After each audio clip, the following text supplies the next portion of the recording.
generasi milenial untuk Indonesia Emas. Pagi ini bersama saya Steve Kolibu dan juga ada rekan saya. Aryani Kalangin. Selamat pagi Iya, Rin ya. selamat pagi Steve. Dan pastinya untuk membahas terkait literasi tidak hanya kita berdua nih Rin. Iya, tentunya kita telah mengundang narasumber-narasumber yang cantik-cantik, Aduh, pintar-pintar dan berprestasi jadi yang telah ganteng hadir. sendiri saya ya, sama yang di sebelah saya sih sebenarnya di studio. Makanya auranya keluar ya. Iya betul Iya. betul ya. Ada siapa nih Rin pagi ini?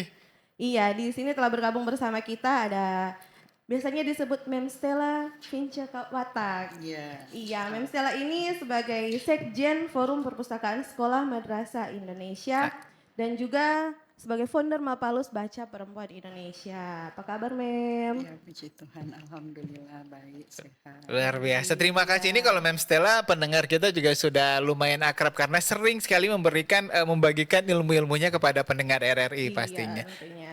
Iya, dan di sebelah Mem Stella ada Kakak Faradilah Bahmi, founder Perkumpulan Literasi Sulut sekaligus Duta Baca Sulut. Ya, apa kabar Kak Dila? Luar biasa. Aduh, Kak Dila ini dengan bukunya memang. Iya lagi nyusun jurnal. Waduh, memang luar biasa ya Kak Dila. Luar biasa emang kalau pegiat literasi gitu Ren, selalu bawa buku ya. Iya. Nggak juga sih. Oh. Dan yang spesial juga Rin, ada siapa Rin? Aduh, ini spesial juga ini, masih muda, cantik, berprestasi. Terima kasih. Generasi milenial bukan. Iya, maksudnya udah memperkenalkan ya. Ya, Marsalin Wahyuni, mahasiswa berprestasi Universitas Samratulangi yang juga merupakan first runner up Duta Pariwisata Remaja Indonesia tahun 2023. Ya Marsalin, apa kabar? Puji Tuhan baik. Panggilannya apa nih? Marsha, Shalin, Alin. Alin ya. iya. Oke. Oke, terima kasih juga Alin yang ternyata prestasinya luar biasa. Jurusan apa, Alin? Manajemen Kak. Oke, kirain saya mikirnya jurusan sastra begitu ya, makanya ada pegiat-pegiat literasi juga tertarik dengan dunia literasi ternyata jurusan manajemen ya, Alin ya. Ya nanti kita gali ya. Kenapa sampai Alin bisa berprestasi ya? Betul ya, tapi kita ingatkan juga untuk Anda pendengar, Anda juga bisa menyaksikan live streaming kita pagi hari ini melalui fanpage Facebook RRI Manado. Anda cari aja. Nanti bisa bergabung bersama kami, bisa berikan komentar, like, dan juga share. Dan bisa juga untuk WhatsApp di 082195835080 ataupun juga bisa Anda dengarkan, Anda ikuti program acara RRI Manado di aplikasi RRI Digital yang bisa Anda download di smartphone Anda. Iya. Ya kita mungkin langsung aja ya karena mengingat waktu. Udah nggak sabar Iya, juga udah pengen nggak sabar ngobrol-ngobrol juga. nih. Karena kalau misalnya kita sama narasumber ini 1 jam saya rasa nggak cukup ya. Iya. Iya, kita ke Mem Stella dulu ya Mem. Mem mungkin bisa ceritakan nggak Mem perjalanan karir Mem sehingga menginspirasi anak muda karena kalau mau pikir karir Mem luar biasa loh bisa menjabat sebagai Sekjen Pusat FPSMI ya. Iya Mem, silakan Iya. Mem.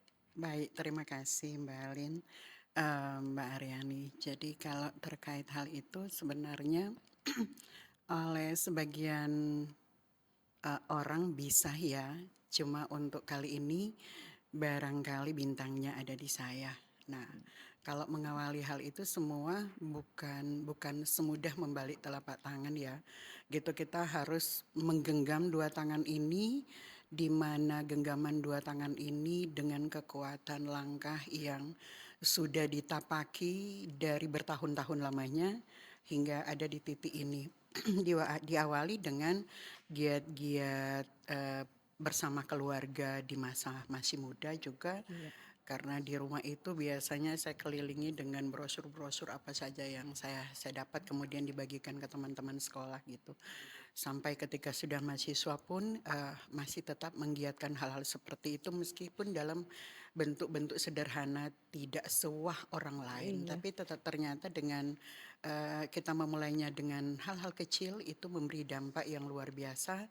Pertama untuk diriku sendiri, untuk pengembangan diri sendiri dan pada akhirnya bisa menginspirasi orang lain. Nah, singkat ceritanya kalau sampai di titik ini ya saya mengawalinya juga dengan kapasitas sebagai aktivis baik di kampus maupun kapasitas kita sebagai generasi muda apa sih yang bisa kita buat. Kemudian di beberapa organisasi sebagai salah satu pimpinan atau ketuanya atau pokoknya berkecimpunglah di bidang organisasi dan lebih lebih apa namanya, konsen pada literasi gitu. Jadi hal-hal ini juga yang pada akhirnya membawa saya sampai ke tingkat pusat dan terpilih sebagai, diamanahkan sebagai sekjen gitu. Jadi kalau di wilayah pada waktu itu, sesuai hasil Muswil, saya diamanahkan sebagai ketua wilayah Forum Perpustakaan Sulawesi, Forum Perpustakaan Sekolah dan Madrasah Indonesia Provinsi Sulawesi Utara. Kemudian dari sanalah kita mengadakan Munas di Jakarta bersama teman-teman pengurus se-Indonesia, Iya. dan ya puji Tuhan alhamdulillah seperti ini gitu.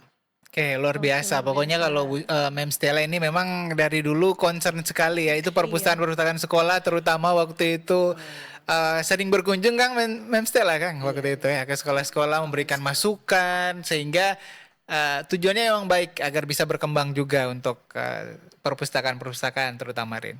Iya. Iya, kita ke Kak Dila nih. Apa sih Kak sampai Kak Dila bisa mencintai literasi? Mencintai literasi, ya jatuh cinta tentunya. Ada pandangan pertama nggak nih Kak Dila? Pada pandangan kayaknya waktu masih di dalam kandungan. Oh karena memang keluarganya juga suka sama literasi ya, pegiat literasi juga Maybe ya.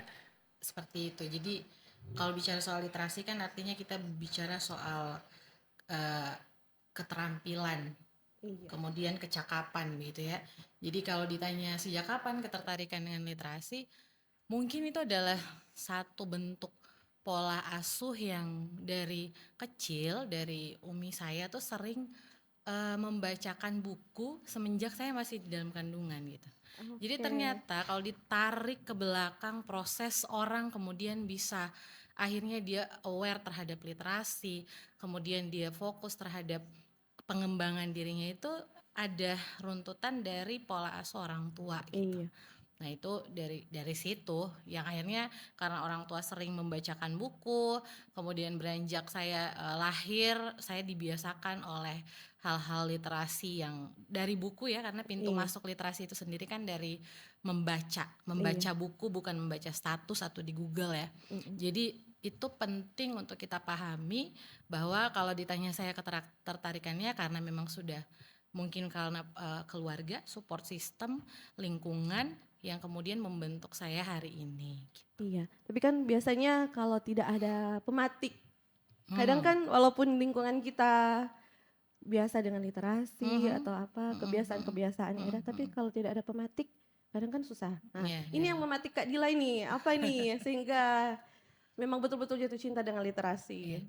Kalau memantik yang tadi mungkin itu embrio dari orang tua ya, karena orang tua juga fokus dalam bidang literasi, juga untuk pendidikan anak-anak yang putus sekolah gitu. Jadi akhirnya saya tertarik bahwa oh ternyata walau orang tua saya itu masih concern gitu memberikan ruang kepada anak-anak putus sekolah untuk bisa sekolah secara gratis gitu ya. Dan itu yang memantik saya akhirnya oh yang dulu saya lakukan itu ternyata literasi tuh namanya. Dari zaman saya masih SMA membuka kelas belajar buat anak-anak gitu ya di pasar, dan kemudian hadir sampai hari ini yang kemudian mungkin kurang lebih sudah sekitar 14 sampai 15 tahun ini Oh, kalau anak itu sudah remaja ya. sudah Kak? masuk Iya. remaja gitu, dan alhamdulillahnya konsisten sampai sekarang gitu. Jadi yang menstimulus itu ya pasti yang pertama adalah lingkungan, itu sih yang paling Yang pertama. paling pertama, lingkungan itu yang pertama. Oke, besar, iya betul ya. besar Tapi berarti sekarang lingkungan itu tidak apa ya, tidak membuat anak-anak untuk bisa mencintai literasi. Terbukti dengan tingkat literasi kan tahun-tahun ini nggak terlalu tinggi begitu ya. Kalau menurut Kak Dila. Betul. Riset tahun 2022 hasil PISA terakhir itu isu kita masih tetap sama gitu ya. Rendahnya literasi dan numerasi. Jadi kenapa kemudian PISA tes internasional itu fokus pada literasi dan numerasi, karena itu adalah fondasi untuk belajar segala hal. Betul, betul. Gitu ya, mau jadi ilmuwan, mau jadi chef, itu adalah literasi, sebuah kecakapan dari hasil membaca tentunya. Jadi belajar karena itu adalah modal untuk belajar sepanjang hayat. Jadi kalau misalnya ditanya kenapa ya lingkungan sekarang itu tidak kemudian merujuk kepada orang harus bisa punya kecakapan Betul, itu betul. cinta terhadap literasi. Iya betul. Well begini, memang kita tidak bisa memaksakan semua orang tua itu untuk bisa mengerti bagaimana cara mengkrit literasi atau kemudian anaknya jadi cinta dengan literasi atau membaca buku lah hal yang paling dasar ya. Iya. Di dalam literasi kita nggak usah bicara ngomong terlalu Bikin jauh bahwa kita kan publikasi bikin ya, jurnal. taman baca Oke, misalnya atau jurnal harus kita jadi internasional bla bla itu mungkin itu akan ada keterampilan selanjutnya di tahap selanjutnya. Tapi untuk di lingkungan terkecil literasi keluarga itu sangat penting gitu. Bagaimana kemudian kita sukses dalam proses mengasuh anak ataupun hal-hal yang kita terapkan di dalam rumah gitu. Nah itu yang menjadi sebenarnya concern yang memang tadi saya sempat sampaikan ya bahwa saya lagi bikin jurnal itu memang lagi bikin jurnal untuk literasi anak gitu. Jadi isunya kita masih seperti itu kalau Mas Taing Kak Samuel ya? Steve, Kak Steve, Steve ya. sorry.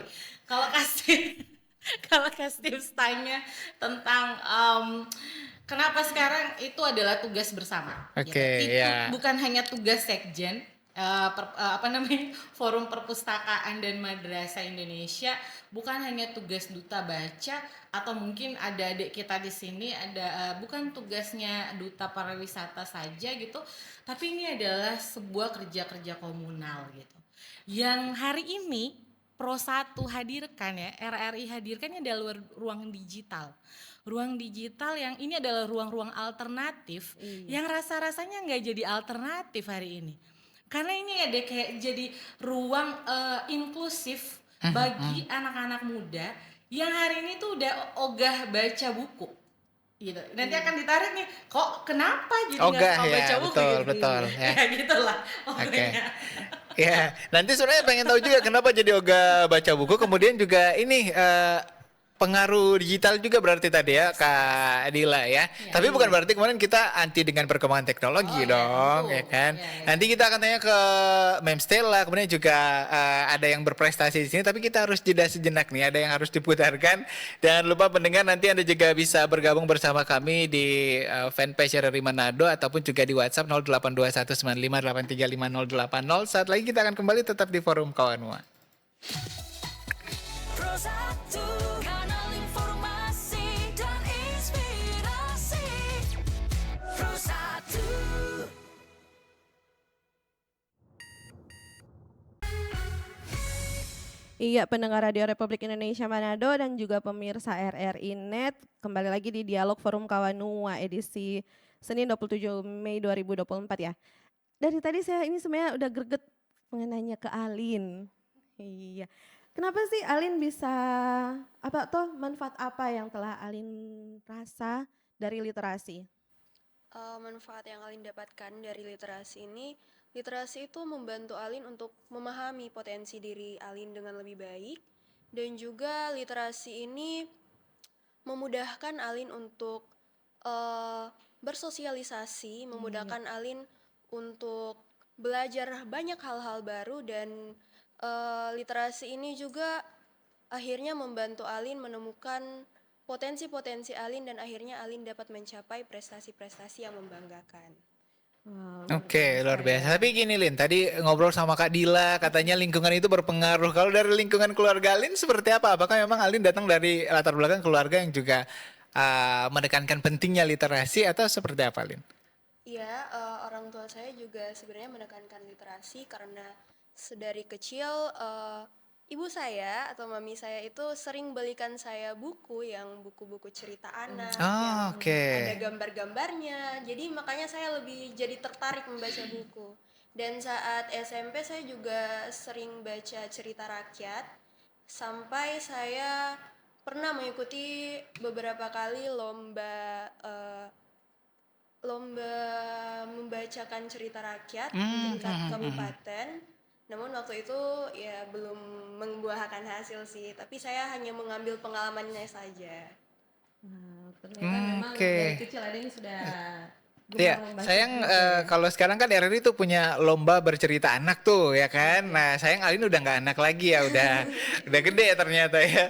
Padahal nanti bisa ikut. Tapi dari berbagai manfaat tadi gitu ya, sebagai anak muda juga, sebagai generasi milenial kalau kita balik ke topik kita, itu mungkin ada perbedaan nggak sih yang Alin lihat dari Alin yang suka sama literasi sama kebanyakan anak muda sekarang kalau kita bahas tadi memang dari data-data yang ada yang kurang terlalu tertarik dengan literasi, Lin. Ada perbedaannya, bisa kita lihat mungkin anak-anak yang kurang suka dengan literasi bisa dilihat dari cara bicaranya ya Kak, bisa kita nilai. Terkadang kalau yang suka literasi itu kosakatanya lebih banyak Kak kalau dilihat-lihat. Betul, betul, Apalagi, betul. apalagi di lingkungannya Alin sering ketemu dengan duta-duta lainnya, itu kayak kelihatan sekali yang mereka suka sekali membaca itu kalau ngomong di depan umum itu Kak kayak wah keren banget gitu ngomongnya, kosakatanya, pemilihan katanya teratur banget Kak. Oke, jadi itu yang jadi perbedaannya ya di Iya. situ ya. Ya, ya. Tapi kalau dari Alin sendiri, menurut pendapat Alin, kenapa kemudian sampai banyak generasi muda, generasi milenial yang kurang tertarik dengan literasi, Lin? Seperti tadi yang sudah Kak Fadila bilang itu karena perkembangan teknologi, apalagi Oke. sekarang sudah banyak platform-platform seperti Instagram, TikTok yang lebih mengambil perhatian para generasi milenial yang hanya jadinya suka lihat video doang, lebih suka Iya. menonton, mendengar dibanding membaca. Oke, Oke. atau cara berpendapatnya juga beda ya. Dan memang kalau kita lihat kan yang banyak yang viral-viral ditanya pengen jadi apa? YouTuber ya. Karena zaman Iya. sekarang Karena mungkin tergiur dengan viral is the key loh Iya. sekarang. Kalau nggak viral nggak dianggap ngetop sekarang ya. tergiur Oke. dengan popularitasnya. Popularitas ya. Nah kita tanya juga ke yang paling apa ya mengerti lebih dalam lagi nih kalau Mem Stella itu melihat apa yang disampaikan Kak Dila, apa yang disampaikan oleh Alin, apakah seperti itu kondisi generasi milenial kita, Mem Stella? Ya, baik. Iya sih, nggak dipungkiri ya, Hmm, karena realitasnya seperti itu. Namun demikian, kalaupun saya sendiri melihat terhadap mahasiswa di kampus, yang dikatakan oleh Alim juga maupun Dila itu ada benarnya. Oke. Sangat terasa sekali kalau di lingkungan akademis ya, seperti di sekolah, di kampus, anak-anak dengan tingkat membaca yang memang benar-benar berdaya, itu nampak sekali diksi yang digunakan itu sangat berbeda dengan orang yang hanya sekedar menonton doang gitu. Iya. Karena ketika orang menonton itu yang terserap di otaknya itu lebih kepada picture yang ada di yang dia tonton. Betul, betul. Kemudian kalau bedanya dengan ketika dia membaca langsung sebuah buku atau jurnal atau apapun itu yang dalam bentuk manual, itu jauh lebih apa ya, lebih terserap di otaknya dan pada akhirnya membelajarkan dia untuk lebih kritis, membelajarkan dia lebih analitik dan membelajarkan dia lebih inovatif, mampu memilah misalnya kata-kata apa yang paling tepat untuk sebuah konteks kalimat gitu. Jadi kayak contoh saja seperti Alin ya, Iya. dengan prestasi yang didapatnya itu kita semua bisa mendengar ya tuturnya, bahasanya, cara membuka vokal, bibirnya itu akan seperti apa dengan ekspresi yang dia keluarkan, aura yang dia keluarkan itu sesuai dengan kata-kata yang dia sampaikan. Nah, kemudian kalau terkait dengan lingkungan sekitar itu memang sangat berpengaruh, tapi itu semua kembali lagi ke diri kita masing-masing. Contoh Kadila di masa sekolahnya, dia masih tetap bergiat dengan memperhatikan banyak orang, peduli dengan banyak orang yang putus sekolah, mengajak mereka untuk gabung bareng gitu ya. Kalau anak-anak seusia Dila pada masa itu apa iya? Contoh ya Iya. gitu. Kalau kita mau menemukan anak-anak seperti Dila barangkali ada, tapi kita belum menemukannya karena mereka tidak punya media untuk menyalurkannya gitu Ya. ya. Iya. Nah, sama seperti Alin dan generasi milenial lain yang ada di luar sana, itu juga ketika mereka berprestasi berarti mereka tidak merasa terpengaruh dengan lingkungan sekitarnya. Intinya adalah kembali ke kitanya sendiri. Kita mau berjuang, kita mau berhasil, kita mau sukses, mau berdampak, mau bermanfaat buat orang lain atau tidak. Iya. Intinya kalau kita komitmen, kita konsisten, pasti kita akan raih bintang itu sih, gitu. Iya. Tapi kalau misalnya menurut Mem, sebenarnya potensi generasi milenial di Sulut itu bagaimana, Mem? Iya, potensi anak Sulut itu kan luar biasa Iya. sebenarnya. Terbukti dengan prestasi di bidang olahraga, terbukti juga dengan prestasi di bidang pariwisata dan sebagainya. Jadi tinggal bagaimana apakah mereka punya ruang, mereka Iya. punya fasilitas, mereka difasilitasi atau tidak. Nah, kalau kita memang butuh kerjasama kerjasama dan kolaborasi dengan pemerintah ya, Iya. dan stakeholder terkait lainnya. Tetapi ini cuma pengalaman ya, Iya. saya yakin juga Kak Dila maupun Alin itu merasakan bukan nanti kita berharap dari pemerintah. Kita bergerak aja dulu gitu toh.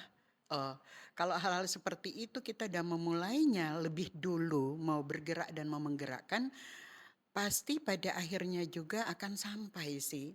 Kayak gitu. Iya. Iya, jadi jangan menunggu generasi milenial kan generasi yang apa ya?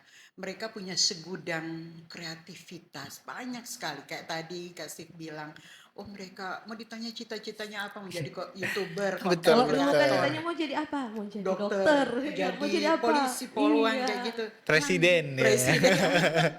Nah, kalau anak-anak sekarang bahkan ke anak-anak yang di kampung pun sudah sangat jarang mau bilang saya mau juga suka jadi presiden, saya mau jadi guru. Di masa kita dulu, mau Betul. jadi apa? Mau jadi guru, Iya. mau jadi pendeta, mau jadi ini. Sekarang anak-anak bukan seperti itu. Adalah menjadi konten Kreator. kreator. Atau menjadi atlet e-sport. Iya, jadi mau jadi gamers dan sebagainya. Iya. Bayangkan yang ada di otak mereka itu terlalu wow, dan itu kita tidak boleh pungkiri, tidak bisa pungkiri. Karena memang itu real ada di tengah-tengah masyarakat, di tengah sekitar, yang ada di kehidupan sekitar kita, gitu. Oke. Dan kalau kita lihat di dunia konten creator justru juga kemudian konten-konten creator yang punya apa ya channel-channel yang mendidik itu kurang ya sebenarnya ya, kurang viral maksudnya daripada kemudian konten-konten prank, konten-konten bercandaan. Iya. Itu juga bisa dilihat di situ, ternyata orang lebih suka yang bercanda-bercanda atau yang prank-prank daripada yang punya channel yang edukasi begitu ya. Iya, seperti itu sih, banyak sekali yang saya lihat yang apa ya, kalau yang namanya isu tentang si A, si B itu cepat Oh, sekali. apalagi yang seperti Mau itu. membuka rahasia privacy seseorang itu wow keren banget. Pokoknya geli lah. Oke, ya justru berarti itu salah satu indikasi kalau masyarakat kita ternyata lebih suka yang seperti itu ya, gibahan-gibahan, entertainment yang kurang Udah membangun. pernah lihat podcastnya Kak Dila? Belum, boleh dikasih tahu di mana Kak? Itu edukatif banget. Wah. Jadi merambah potensi-potensi hingga ke hulu. Intinya tentang literasi, tetapi mengambil, maaf ya Kak Dila, kenapa saya menjelaskan ya? Karena kan itu pandangan saya. Izin ya Kak Dila. Jadi kalau yang saya tonton adalah podcastnya Kak Dila itu memang konsennya pada literasi dan lebih mengambil semua sudut dari literasi itu, tidak memandang itu literasi keluarga, mau tentang kuliner juga kan Kak Dila itu kan finansial dan sebagainya. Jadi jangan khawatir, Dila kan termasuk generasi milenial, Kak Dila termasuk generasi milenial yang memiliki podcast khusus untuk itu. Oke. Nama podcastnya apa nih Kak Dila? Nanti kita diundang ya Kak. Sekali-sekali. Nama podcastnya Gantian ya nanti ya Kak. Podcast Literasi Sulawesi Utara. Nanti nih kan gantian kita podcastin ya. Maaf ya. Hari ini saya di podcast, nanti besok kita di podcast. Thank you ya Mem udah endorse. Berarti itu di YouTube ada ya Kak Dila ya, podcast Ada Literasi podcast Sulawesi Literasi Utara. Kita juga baru ngomongin generasi Z. Oke. Saya malah jadi kepikiran kayaknya Nanti si Alin diundang juga ya. Si Ali ini masuk generasi Z. Ya, betul. Jadi kalau mungkin masa transisi Alin ya. 9 berapa Alin? 2000-an kayaknya. 2000. Bahkan dia 2000, berarti itu dia sebenarnya generasi Z ya. Iya. Yang masuk generasi milenial tuh I gitu. Mem ini kayak generasi Y. Gitu, Y. Oke, milenial ya. tapi aku menarik, sorry. Kak, mungkin kali ini aku sedikit nambahin dari Mem Stella. Ini menarik ketika isunya adalah bahwa kita itu 15% tingkat literasi numerasi kita, nilai tingkat literasi numerasi kita tahun 2023. Kalau 2024 ini saya belum tahu ya, untuk di tingkat sekolah nih teman-teman, benar ya Mem ya? Ya. 15% gitu. Dan itu anak-anak di usia 15 tahun yang bisa kemudian mencapai standar minimum untuk literasi dan numerasi pada tahun 2023. Itu hanya sekitar 25% gitu loh. Dan ini sebuah angka yang sebenarnya menjadi perhatian khusus gitu. Itu Indonesia ya. Iya. Well, ini Indonesia. Saya tidak tahu bagaimana terhadap Sulawesi Utara ya. Sulawesi Utara gitu. Ini sampai di mana perhatian saya sedikit harus bicara, soalnya sekarang nih kok kurang perhatian ya gitu. Harusnya ini menjadi perhatian bersama. Ini loh Pro 1 gitu loh. Sudah gembar-gembor tentang literasi, bicara dan mengundang kami ini. Ya ini hari ini fakta yang harus kami sampaikan gitu, bahwa ini adalah kerja yang harus dilakukan bersama. Nah kemudian selain itu yang kedua, yang harus ditanyakan adalah selain memberikan kemungkinan untuk belajar nih literasi gitu ya, bisa juga itu sebenarnya mengukur seberapa mau kita belajar gitu. Ini penting sekali sehingga kalau mampu dan mau belajar itu sepanjang hayat gitu ya. Artinya gini, apakah sekarang anak-anak muda kita berpikir bahwa kayaknya kalau sekolah atau belajar itu adalah untuk kerja? Sehingga muncul kemudian ketika ditanyakan pertanyaannya, cita-citanya mau jadi apa? YouTuber. Karena alam bawah sadarnya berpikir bahwa YouTuber itu banyak uang. Iya. Betul ya? Iya, betul. Tapi Kak Dila, mohon maaf saya potong. Apakah itu juga imbas dari kemudian ketika rekrutmen salah satu standar syaratnya adalah S1 atau S2 atau seperti salah satu syaratnya adalah ijazah begitu Kak Dila? Oke. Itu sangat itu sangat benar gitu. Karena gini, efek ya.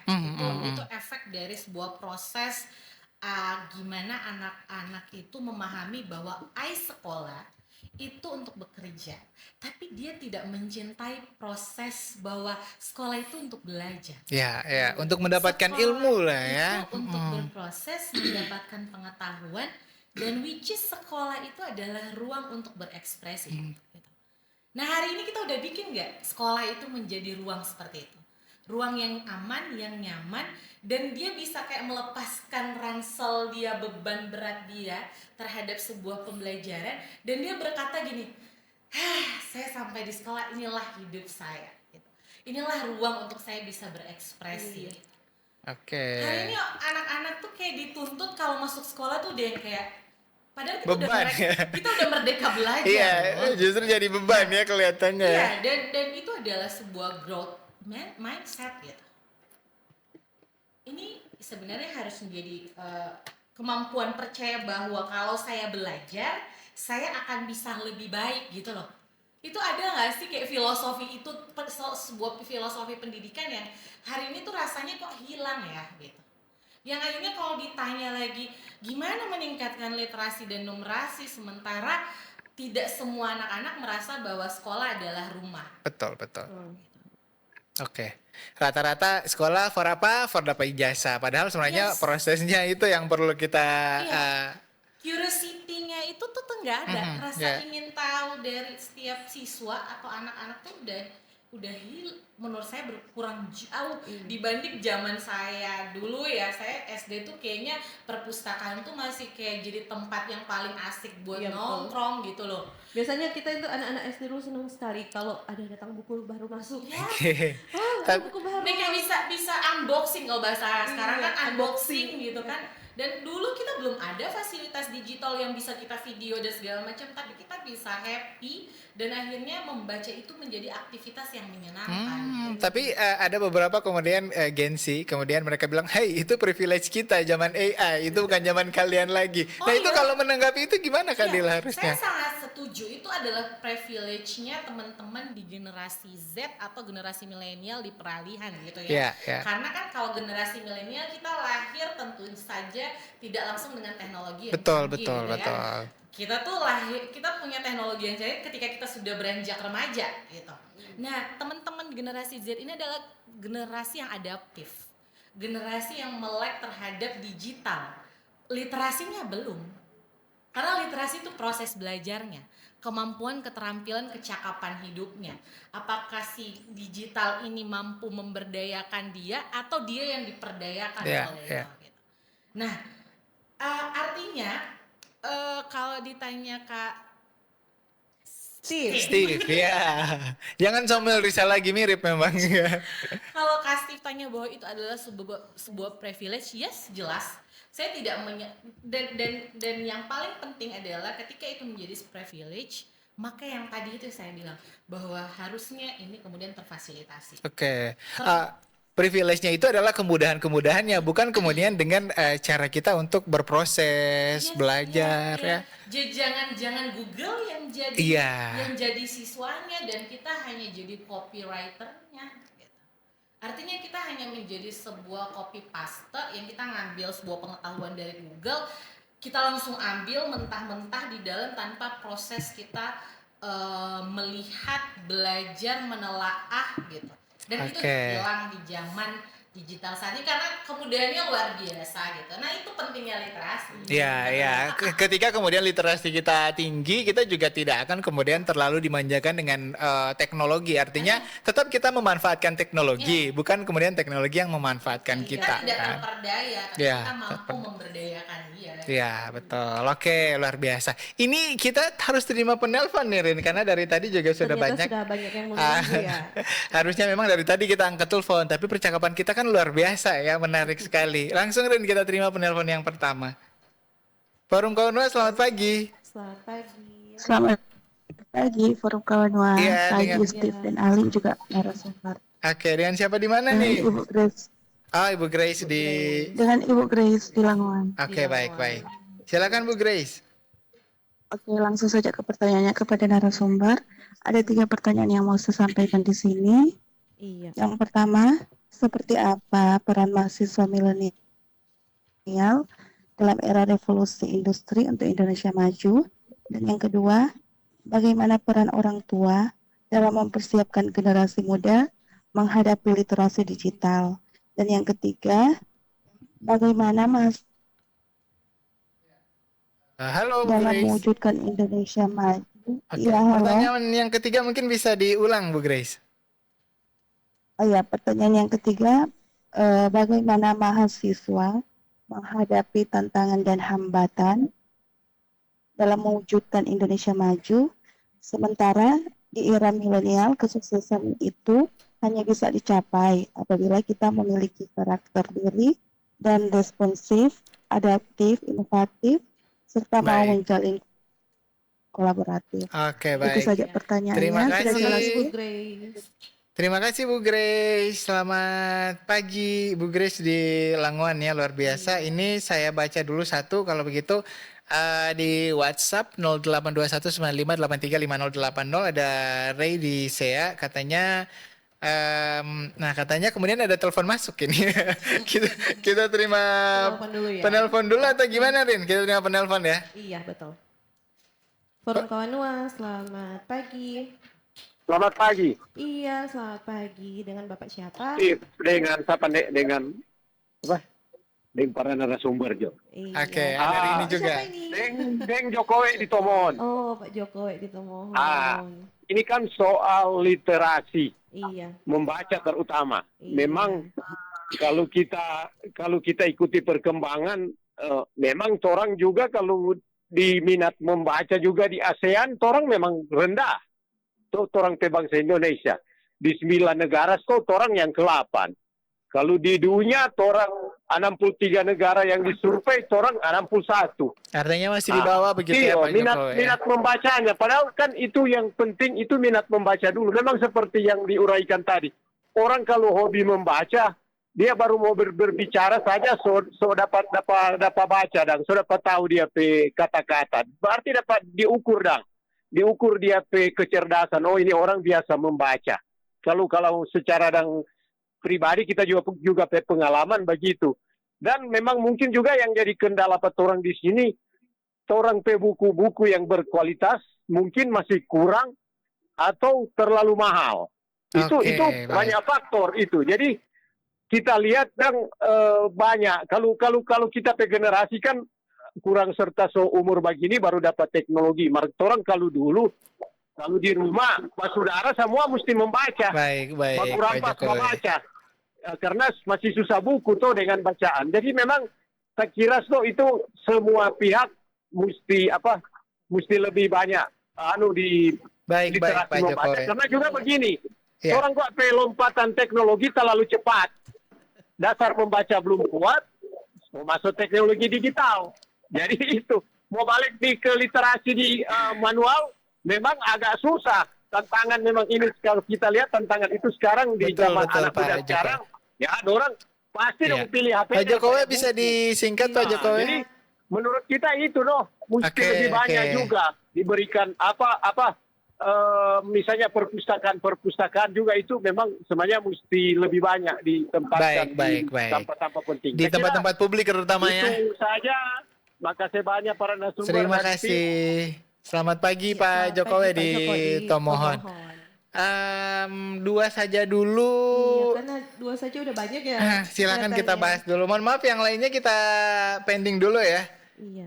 Mem Stella mungkin bisa menanggapi pertanyaan dari Ibu Grace di Langon dengan Bapak Jokowi di Tomohon terkait peran mahasiswa milenial dalam era revolusi industri untuk Indonesia maju itu seperti apa? Mem melihat Ya nanti kalau khusus untuk mahasiswa saya sekilas saja. iya. Iya, ada perwakilan dari mahasiswa gitu ini. ya.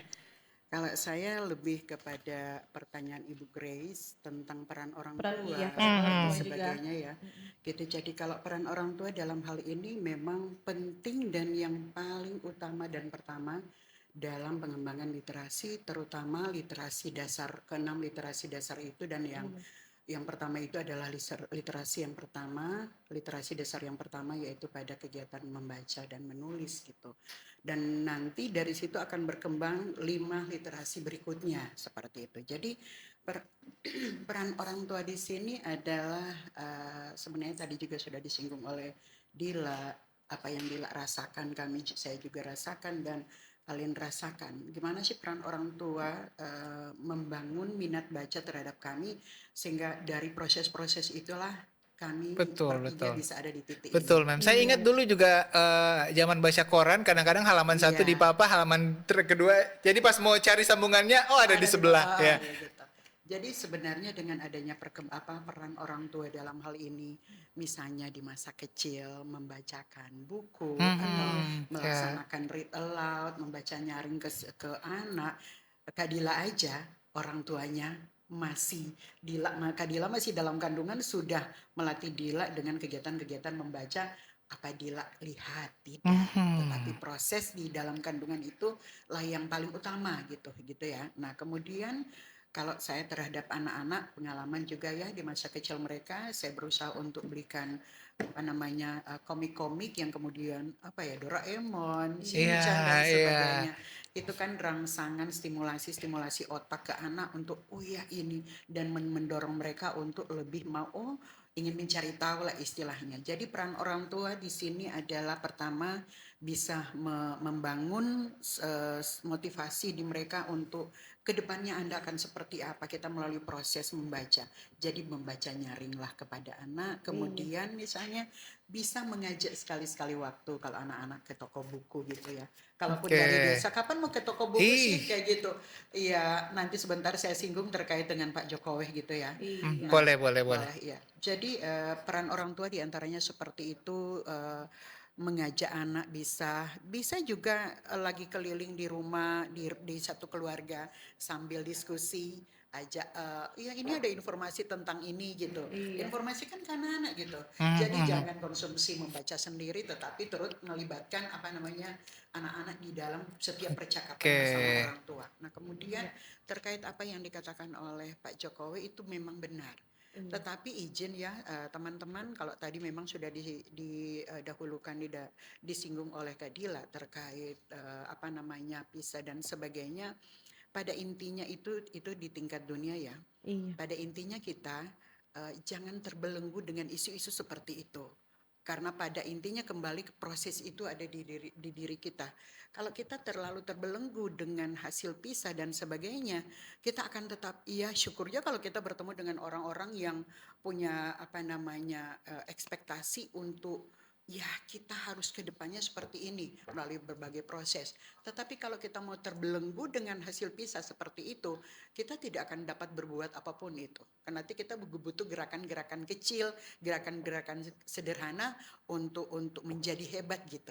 Bukan kita hebat dulu baru kita melakukan sesuatu. Nah, terkait Pak Jokowi jangan khawatir sayang boleh maaf ya saya pakai sayang. Kenapa seperti itu?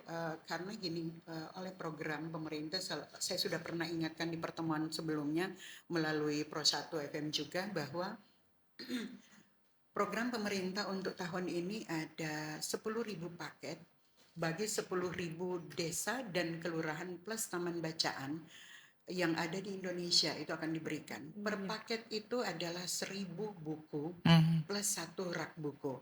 Saat ini sedang disalurkan ke berbagai daerah.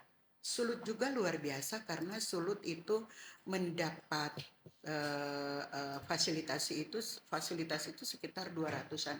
Mudah-mudahan saya tidak salah ya. Iya. Gitu ya. Jadi ada 200 desa dan kelurahan plus taman bacaan di dalamnya. Kemudian nanti di tahun-tahun berikutnya isu yang kami dengar ini akan berkembang sampai 5 tahun ke depan. Ini atas kerjasama Perpusnas Republik Indonesia dengan Kementerian Desa. Di hari-hari sebelumnya itu kami sempat bertemu dengan Sekjen Kemendes dan itu beliau memberikan penjelasan panjang lebar terkait bagaimana support yang mereka berikan ke tengah masyarakat terkait literasi. Jadi literasi ini memang benar-benar dalam rangka menunjang program pemerintah yaitu mendukung Merdeka Belajar dan Kampus Merdeka. Nah ini nanti ke depannya ya puji Tuhan di kemarin itu kita di Sulawesi Utara sudah ada 3 pelatih ahli, 2 PIC, 1 dari provinsi dan 1 dari kabupaten daerah tertinggal yaitu dari Sangihe. Dan kalau kapasitas sebagai pegiat literasi, puji Tuhan saya terakomodir, terseleksi dalam TOT pelatih ahli literasi ini gitu ya. Jadi nanti ke depannya Pak Jokowi dan masyarakat Sulawesi Utara nantikanlah bantuan pemerintah di setiap desa dan kabupaten, di setiap desa dan kelurahan di Sulawesi Utara.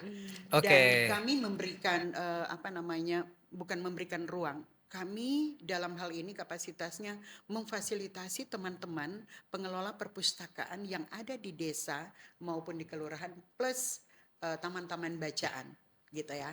Oke. Terima kasih. Luar biasa ya. Tapi Pak Jokowi juga bilang harga buku mahal sekarang, tapi kayaknya masih terjangkau sih, tergantung isinya apa kan, Mem Stella ya? Iya, kalau jangan jauh-jauh sebenarnya. Kalau bilang toko buku. Kalau harga buku mahal, lebih mahal mana dari kuota kita yang setiap hari kita pakai? Betul. Saya kira harga buku sesuai jenis atau yang kita butuhkan masih sangat-sangat terjangkau. Mau sampai di kampung sekalipun, orang kampung juga beli kuota sehari dalam sebulan itu berapa? 100.000 lebih. Buku nggak sampai 100. Ya, bisa kita dapatkan ya, itu aja itu. Gitu ya. Baik. Kayak ini kita kali nih langsung bisa jawab 2 pertanyaan dari Bu Grace tadi. Ini karena Bu Grace tanya itu mahasiswa. Betul. Kemudian juga bagaimana tantangan-tantangan. Iya, menghadapi tantangannya. Silakan, Mewujudkan Lin. Indonesia maju.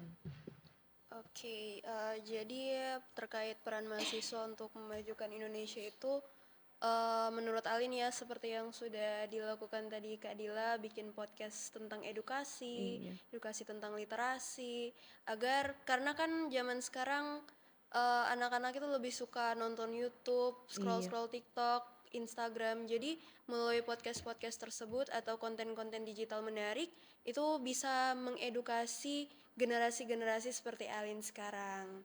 Dan tantangannya ya kita kalau konten-konten edukasi itu kan terkadang kurang peminatnya. Tantangan kita itu terdapat di situ dari kontennya, karena biasanya zaman sekarang anak-anak itu lebih suka yang kayak tadi dibilang tentang giba-giba, isu-isu atau yang sejenisnya lah. Jadi menurut Alin itu sih tantangan mahasiswa sekarang dalam membangun Indonesia yang lebih maju.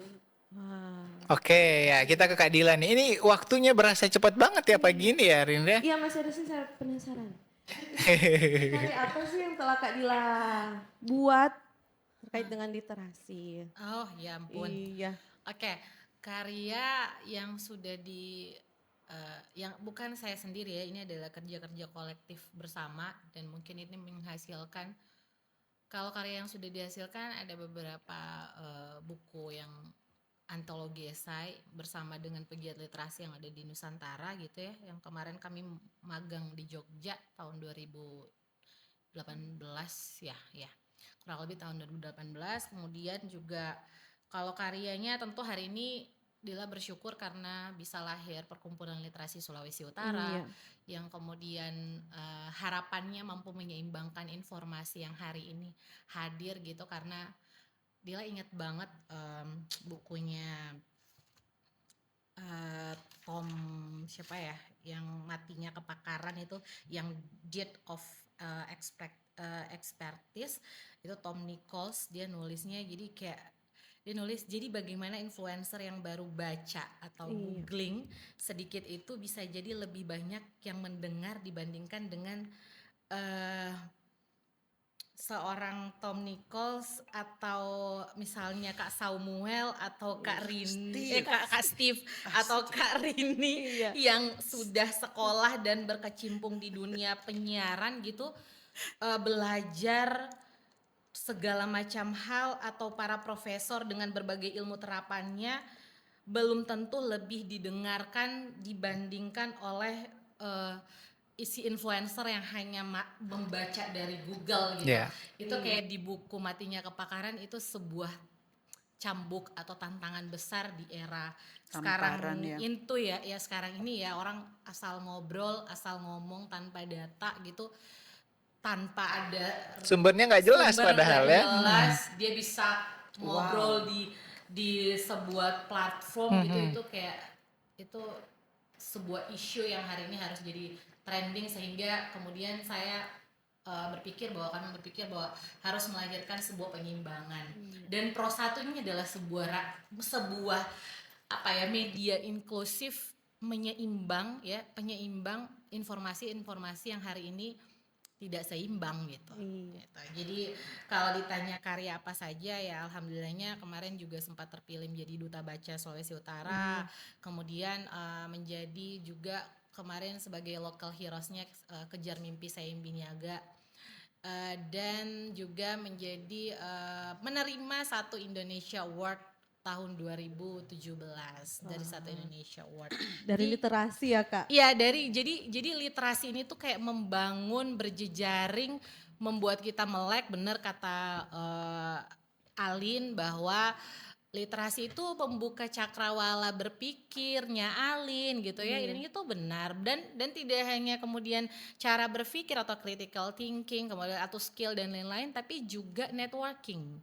Ini Mem Stella barusan sampaikan bahwa Mem Stella deket banget sama Perpustakaan Nasional. Jadi akhirnya dari literasi, bener gak Mem? Ya, dari bergerak di gerakan-gerakan literasi ini akhirnya memunculkan berbagai informasi, kemudian networking yang akhirnya saling menguatkan gitu. Oke, Rin, terima kasih Kak Dila. Ini kita sudah masuk di menit-menit akhir nih, Rin ya. Iya. Sebelum ke Mem Stella, ini mungkin Ali nih ada yang ingin disampaikan nih kepada generasi milenial atau generasi Gen Z juga terutama ya. Ajakan untuk generasi Iya, milenial. iya, terkait dengan Terkait dengan literasi ini. literasi. Apalagi kan kalian ini tumpuan bangsa lah menuju Indonesia emas nantinya. Harapan-harapan bangsa ya. Ya, jadi untuk Gen Z ya, karena Alin sendiri Iya. ya, untuk para Gen Z di sana, mari sama-sama kita menjadikan literasi ini sebagai gaya hidup kita, karena literasi ini merupakan kunci untuk membuka pintu ke dunia yang penuh pengetahuan dan peluang. Jadi mari sama-sama kita membangun masa depan kita yang lebih cerah. Oke, nah saya juga pengen tahu nih Lin, mungkin harapan dari Gen Z bagaimana sih? Mungkin apa yang perlu diperhatikan oleh pemerintah, oleh kita media, sehingga Gen Z juga bisa lebih tertarik ke literasi? Mungkin bisa mengadakan banyak kegiatan yang memicu literasi untuk para generasi-generasi kita. Seperti dulu Alin pernah di SMP diadakan setiap pagi tuh wajib literasi selama 15 menit. Oke. Tapi saat naik kelas 2 SMP itu udah hilang Oke, ya. padahal programnya bagus ya, Lin ya. Iya, Oke. karena Alin suka baca buku kalau pagi-pagi. Oke, Ya, jadi mungkin bisa kegiatan-kegiatan seperti itu ya, Iya, termasuk Kak. juga di sekolah-sekolah digiatkan kembali ya. Baik. Terima kasih, Lin. Iya, kita ke Mem Stella, closing statementnya Mem untuk generasi-generasi milenial, generasi-generasi yang akan datang untuk Indonesia Maju ini. Oke, terima kasih. Harapan kami ke mahasiswa, ke generasi milenial atau generasi muda sekarang ini adalah, ayo kalian lebih mengepakkan sayap aja gitu, lebih berani unjuk giginya, jangan hanya misalnya kita berkreasi di balik konten kreator, tetapi proses-proses literasinya itu tidak jalan dan pada akhirnya membelenggu kita di sana, dan kemudian hasil dari apa yang didapat itu bukannya menjadi sesuatu yang menginspirasi orang lain, tetapi lebih kepada ego diri sendiri bahwa kita bisa, tetapi sulit berdampak bagi banyak orang gitu. Jadi kemudian yang harapan saya itu juga adalah generasi muda jangan segan-segan, ayo bergerak, berkolaborasilah dengan siapa saja sepanjang itu menginspirasi orang lain, sepanjang itu bisa bermanfaat buat orang lain. Mau sesama teman yang memang benar-benar edukatif, dan orang di sekitarnya, dengan pemerintah, dengan swasta, perusahaan ataupun apapun itu, yang penting tujuannya adalah membawa Indonesia yang lebih berkilau gitu. Jadi kemudian ada juga yang harapan kami terhadap pemerintah untuk generasi milenial adalah agar lebih memberikan kesempatan untuk lebih edukasi, memberikan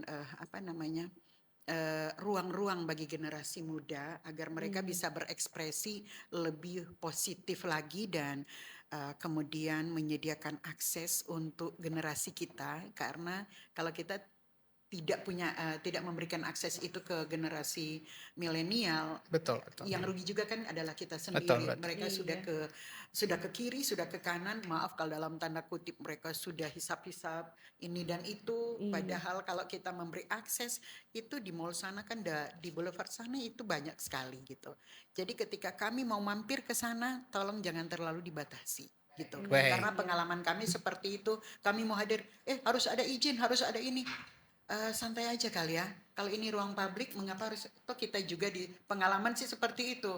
Karena ketika kami hadir mengajak para generasi muda, mahasiswa ke sana dan anak-anak sekolah agar kita duduk bareng untuk bahas buku di sana, itu ke sana. Oke, jadi harusnya dikasih kesempatan begitu ya. Kesempatan dong, Baik. kita juga membangun sesuatu ruang edukasi Baik, kan begitu. baik. Jadi tolonglah, karena kita mau mengajak berkolaborasi dengan anak muda sekarang ini tidak gampang ya, betul ya Baik. Kak Dila ya.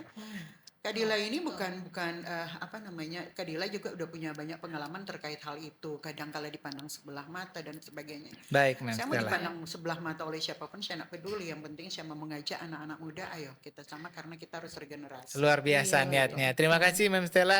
Kadila mungkin masih ada statement nih, Kak. 30 detik Kak, silakan. Jadi kayak kejar-kejaran. Oke, saya ingat betul yang membekas di benak saya itu Ki Hajar Dewantara bilang begini. Pendidikan itu sebenarnya menumbuhkan. Jadi anak didik itu seperti tumbuhan yang sudah ada kodratnya, tinggal mencari cara tepat untuk menumbuhkan potensinya gitu.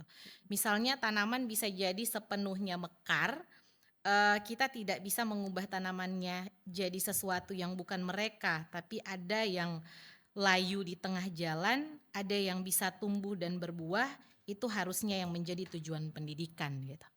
Baik, luar Luar biasa. biasa. Dalam ya kalau misalnya pegiat literasi ngasih ngasih closing statementnya Erin ya. Terima Memang kasih sekali lagi untuk narasumber-narasumber yang sudah hadir. Ini mohon maaf yang udah bergabung di live streaming kita belum bisa kami baca banyak sekali. Kemudian juga ada di WhatsApp juga tidak bisa kamu baca karena keterbatasan waktu juga.